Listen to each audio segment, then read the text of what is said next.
Hello everyone, I hope you all are doing great. आज के इस लेक्चर में हम देखेंगे मैनेजमेंट के क्या फीचर्स होते हैं। पहले फीचर के बारे में बात कर लेते हैं। Management is a multi dimensional activity. Management की 3 डायमेंशंस होती हैं। सबसे पहली होती है मैनेजमेंट ऑफ वर्क, फिर आता है मैनेजमेंट ऑफ पीपल, फिर होता है मैनेजमेंट ऑफ ऑपरेशंस। सबसे पहले आता है वर्क को मैनेज करना है। हर एक ऑर्गेनाइजेशन जो भी इकोनॉमी में एग्जिस्ट करती है, कुछ काम परफॉर्म करा जाता है। हॉस्पिटल्स में पेशेंट को ट्रीट करा जाता है, एक कपड़ों की दुकान पे कस्टमर को कपड़े बेचे जाते हैं, एक फैक्ट्री में प्रोडक्ट मैन्युफैक्चर करे जाते हैं। अब हर एक कंपनी का अपना एक गोल होता है कि इतने परसेंट से सेल्स को बढ़ाना है, इतने परसेंट से प्रोडक्शन को बढ़ाना है। ये सब काम करने के लिए क्या चाहिए होती है? मैनेजमेंट चाहिए होती है। तो what is to be done? Management of work, काम को मैनेज करना है। अब हर एक पेशेंट अलग रिक्वायरमेंट लेके आता है हॉस्पिटल में, किसी को खांसी है, किसी को बुखार है, किसी को XYZ, तो वो डिफरेंट डॉक्टर से डील करते हैं, डिपेंड्स अपॉन उनकी क्या डिजीज है, क्या उनको प्रॉब्लम है। अब अल्टीमेटली हम कपड़े खरीदने के लिए जाते हैं तो किसी को टी-शर्ट खरीदनी है, किसी को शर्ट खरीदनी है, किसी को जीन्स, किसी को कुछ। तो आप जब एक स्टोर में एंटर करते हो, अलग अलग सेक्शंस होते हैं, कैजुअल का अलग होता है, फॉर्मल का अलग होता है, एंड सो ऑन। तो this is to be managed कि कस्टमर एंटर करेगा तो उसकी रिक्वायरमेंट के हिसाब से वो कहाँ जाएगा, किससे बात करेगा। तो these all things are to be managed, that is management of work. Then we have management of people. Organisation में डिफरेंट डिफरेंट रिलीजियन के, जेंडर के लोग आते हैं काम करने के लिए। सब किस लिए कंपनी में काम करने के लिए आ रहे हैं? क्या वो कंपनी के लिए आ रहे हैं? वो अपने लिए आ रहे हैं। आप खुद जब आगे चल के कोई ऑर्गेनाइजेशन को ज्वाइन करोगे तो आपका क्या मोटिव होगा? कंपनी का प्रॉफिट हो या आपको टाइम से सैलरी मिले? The reason is quite obvious. But अगर हर कोई ऐसा सोचे तो क्या कंपनी के प्रॉफिट्स सस्टेन रह पाएंगे? हर महीने कंपनी का प्रॉफिट होगा। तो इसी रीजन की वजह से लोगों को मैनेज करना पड़ता है, लोगों को बोलना पड़ता है तुम अच्छे से काम करो तो तुम्हें उसका इंसेंटिव मिलेगा, तुम अच्छे से काम करोगे तो तुम्हें उसका प्रमोशन मिलेगा, तुम अच्छे से काम करोगे तो तुम्हारी नौकरी परमानेंट हो जाएगी। So this is managing them on individual basis. उनसे अलग अलग से मिलकर बात करनी चाहिए मैनेजर्स को, मतलब इंडिविजुअली, सो दैट अगर कोई भी एम्प्लॉय अपने टारगेट से डेविएट कर रहा है, उसका फोकस लूज हो रहा है, तो मैनेजर आके उसको काउंसिल करे, उसको इंडिविजुअली समझाए कि this is not what we expect from you, you can do much better than that. So that is managing them on individual basis. आप लोगों को मैनेज कर रहे हो इंडिविजुअली। बट क्या एक डिपार्टमेंट में एक पर्सन काम करता है? मल्टीपल लोग काम कर रहे होते हैं बेटा। हर एक डिपार्टमेंट में बहुत सारे लोग काम कर रहे होते हैं। सेल्स डिपार्टमेंट में जितने भी लोग हैं उनको एक ग्रुप में भी मैनेज करना है कि yes we are sales team, we have to perform better. तो दिस इज ऑल्सो इंपॉर्टेंट। लोगों को पहले इंडिविजुअली मैनेज करना भी जरूरी है, फिर उनको ग्रुप में मैनेज करना भी जरूरी है। जैसे मैं यहाँ पर अभी ऑफलाइन जब क्लास लेता हूँ तो मुझे इंडिविजुअली भी हर बच्चे का रिकॉर्ड देखना है कि वो कैसा टेस्ट में परफॉर्म कर रहे हैं, होमवर्क टाइमली कर आ रहे हैं नहीं, और उनको एज अ ग्रुप में भी मैनेज करना है कि सारे बच्चे प्रॉपरली टाइम पर आए, सारे बच्चों का फ़ोन साइलेंट मोड पर होना चाहिए। सो एक मैनेजर को अपनी टीम को, सबऑर्डिनेट्स को इंडिविजुअली भी मैनेजमेंट देखनी है और उनको एज अ ग्रुप में भी उनको मैनेज करके चलना है। That is management of people. फिर आता है मैनेजमेंट ऑफ ऑपरेशंस। बेटा ऑपरेशंस अपने आप ही हो जाएंगे जब लोग मैनेज्ड हैं, उनका काम मैनेज हो रहा है तो ऑटोमेटिकली फैक्ट्री में प्रोडक्ट मैन्युफैक्चर होगा। फैक्ट्री में जब लोगों को आपने मैनेज कर लिया कि भाई तुम्हें इस टाइम पर आना है, तुम लोगों को मिलकर काम करना है और ये काम करना है, तो काम होगा, तो फैक्ट्री में प्रोडक्ट्स मैन्युफैक्चर होंगे। एक हॉस्पिटल में डॉक्टर को पता है कि उसको किस ओपीडी में, किस रूम में उसको बैठना है और अल्टीमेटली कौन से पेशेंट्स के साथ उसको डील करना है। तो अल्टीमेटली पेशेंट वहाँ आएगा, डॉक्टर उसको प्रिस्क्रिप्शन लिख के उसको फ्री करेगा या उसको एडमिट करेगा, डिपेंड्स अपॉन द रिक्वायरमेंट। तो जो भी काम कंपनी में करा जाएगा या किसी भी टाइप की ऑर्गेनाइजेशन में करा जाएगा, उसको स्मूथली परफॉर्म करने के लिए आपको चाहिए होंगे पहले तो लोग जिनको मैनेज करना है, और वहाँ उन लोगों का काम भी वेल मैनेज्ड होना चाहिए। उनको पता होना चाहिए कि उनको जो रिसोर्सेज चाहिए वो उनको कहाँ पर मिलेंगे, उनके टीम में कौन कौन लोग हैं। तो काम स्मूथली होता रहेगा, ऑपरेशंस प्रॉपरली होते रहेंगे। ऑपरेशन मतलब एक्टिविटीज़ जो फाइनली ऑर्गेनाइजेशन में परफॉर्म करी जा रही हैं। पेट्रोल पंप पे जाते हो, पेट्रोल आप लोग फिल करवाने अपने व्हीकल में, तो पेट्रोल जो आदमी वहाँ खड़ा होकर फिल कर रहा है उसको पता है कि उसको किस टाइम पेट्रोल पंप पे आके ड्यूटी करनी है, किस टाइम उसकी छुट्टी होगी, और उसको प्रॉपरली पता है कि कस्टमर से मैं जो पूछना है कि अगर 4 व्हीलर कस्टमर लेकर आए तो उसका पेट्रोल इंजन है, डीजल इंजन है, अकॉर्डिंगली वो टैंक को फिल करेगा। This is to be managed and फिर क्या होगा, पेट्रोल या डीजल फिल करा जाएगा। That is management of operations. Fine. So कोई भी ऑर्गेनाइजेशन में काम होता है और इसके अंदर management of work, management of people दोनों आ जाते हैं, तब जाके ऑपरेशंस परफॉर्म करे जा पाते हैं। एक फिल इन द ब्लैंक्स कभी कभी बच्चों से पूछ लिया जाता है, management of people plus management of work is equal to dash management of operations. आगे बात करते हैं। नेक्स्ट फीचर आता है management is a continuous process. बेटा हर एक मैनेजर चाहे टॉप लेवल पे हो कंपनी में, या मिडिल लेवल पे हो, या सुपरवाइजरी लेवल पे हो, that is the lowest level. अब अल्टीमेटली मैनेजर को करना क्या है, चाहे किसी भी लेवल पर है, पहले प्लान बनाएगा, फिर ऑर्गेनाइज करेगा सारे काम को कि क्या क्या एक्टिविटीज़ परफॉर्म करनी है, क्या क्या ड्यूटीज़ परफॉर्म करनी है, फिर इंश्योर करेगा कि प्रॉपर स्टाफ उसके पास अवेलेबल है या नहीं, फिर अपने स्टाफ को डायरेक्शन देगा, उनको मोटिवेट करेगा, उनको लीड करेगा, उनको सुपरवाइज करेगा, आखिरी में कंट्रोल करके चेक करेगा कि काम पूरा हो पाया या नहीं, और बीच बीच में भी कंट्रोलिंग करता हुआ चलेगा।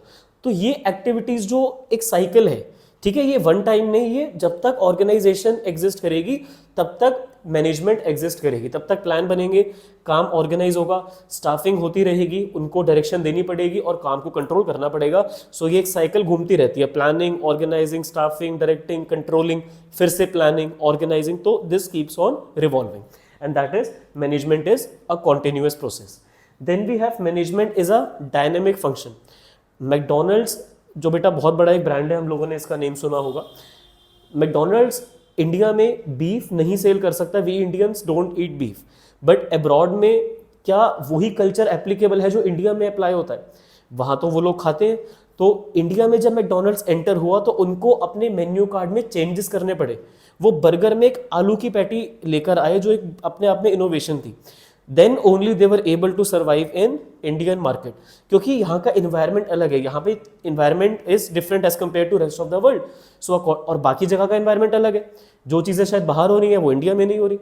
तो आपकी कंपनी को इन्वायरमेंट के साथ अडेप्ट करना पड़ता है भाई, कि टैक्स रेट्स क्या है, लोगों की क्या प्रेफरेंसेस हैं, लोगों का कल्चर रिलीजियन क्या है, वहाँ के एरिया की क्या हिस्ट्री रह चुकी है, तब जाके आप मैनेजमेंट प्रॉपरली कर पाते हो। तो मैनेजमेंट स्टेबल नहीं है, आने वाले टाइम में टैक्स रेट्स चेंज होंगे, लोगों की प्रेफरेंसेस चेंज होंगी, ठीक है, लोगों के टेस्ट में चेंजेस आएंगे, सोसाइटी में चेंजेस आएंगे, इकोनॉमी में चेंजेस आएंगे, तो उन सब चीज़ों को मैनेज करना पड़ता है। मैं एग्जांपल देता हूँ, सपोज करते हैं कि एक स्कूल में टीचर्स ब्लैक बोर्ड पे पढ़ाते हैं, अब प्रिंसिपल ने बोला कि हमें स्मार्ट बोर्ड लगाने हैं। तो मुझे एक बात का ज़रा सही सही आंसर दो आप सब स्टूडेंट्स, क्या सारे टीचर्स हैप्पीली एक्सेप्ट करेंगे कि हाँ जी हम स्मार्ट बोर्ड के लिए रेडी हैं, या कुछ टीचर्स रेजिस्ट करेंगे कि नहीं भैया जो ब्लैक बोर्ड है हम उसमें कंफर्टेबल हैं, ये सेफ एनवायरनमेंट है, ये बढ़िया है, ऐसा होने वाला है?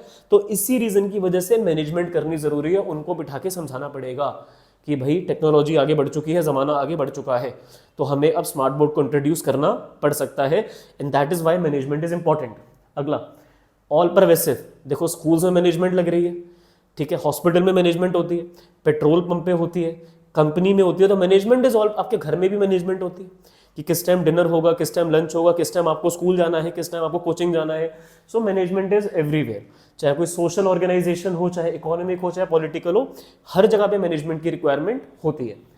एक इनटेंजिबल फोर्स है बेटा मैनेजमेंट, कोई फर्नीचर का या इलेक्ट्रॉनिक का प्रोडक्ट तो नहीं है जिसको आप देख सकते हो, टच कर सकते हो, बट अगर एक कंपनी के गोल्स पूरे हो रहे हैं, प्रॉफिटेबल है, तो हम क्या बोल सकते हैं, वहाँ मैनेजमेंट बढ़िया है।